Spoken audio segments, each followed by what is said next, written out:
Hello বন্ধুরা, আসসালামু আলাইকুম। আপনারা সকলে কেমন আছেন? আমি আল্লাহর রহমতে ভালো আছি।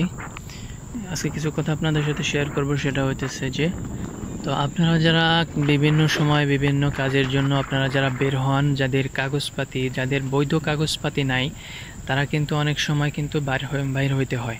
তো আপনারা যারা বাইর হন তারা কিন্তু খুব সতর্ক অবস্থায় বের হবেন, কারণ গতকালকেও কিন্তু মালয়েশিয়ান ইমিগ্রেশন পুলিশ বিদেশি লোক অর্থাৎ বাংলাদেশ, ভারত, ভিয়েতনাম, থাইল্যান্ড, এগুলা অনেক বেশ কয়েকটা দেশ সহ ৫৩ জনকে কিন্তু আটক করছে।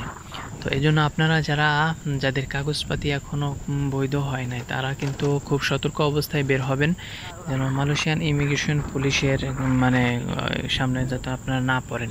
কারণ এই বছরে হয়তো যে কোনো মাসেই হয়তো এই অবৈধদেরকে বৈধ হওয়ার যেই প্রক্রিয়াটা, সেটা কিন্তু এটা চালু করে দিবে। তো এই জন্য আপনারা একটু সময় নেবেন, একটু ধৈর্য ধরে থাকবেন এবং সতর্ক অবস্থায় থাকবেন, যেন আপনাদের কোনো সমস্যা না হয়, সেই সচেতন অবস্থায় থাকবেন।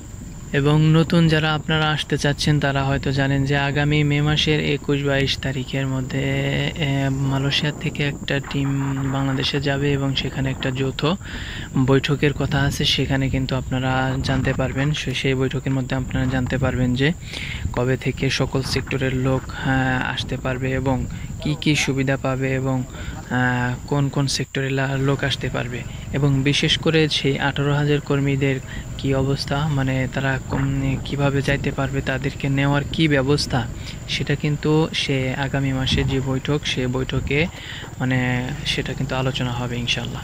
ঠিক আছে, তো আজকে পর্যন্তই। যদি ভিডিওটি ভালো লাগে তাহলে একটি লাইক করবেন, আর আমাদের মালয়েশিয়ার যে কোনো আপডেট নিউজ পাওয়ার জন্য আমাদের চ্যানেলটিকে সাবস্ক্রাইব করবেন।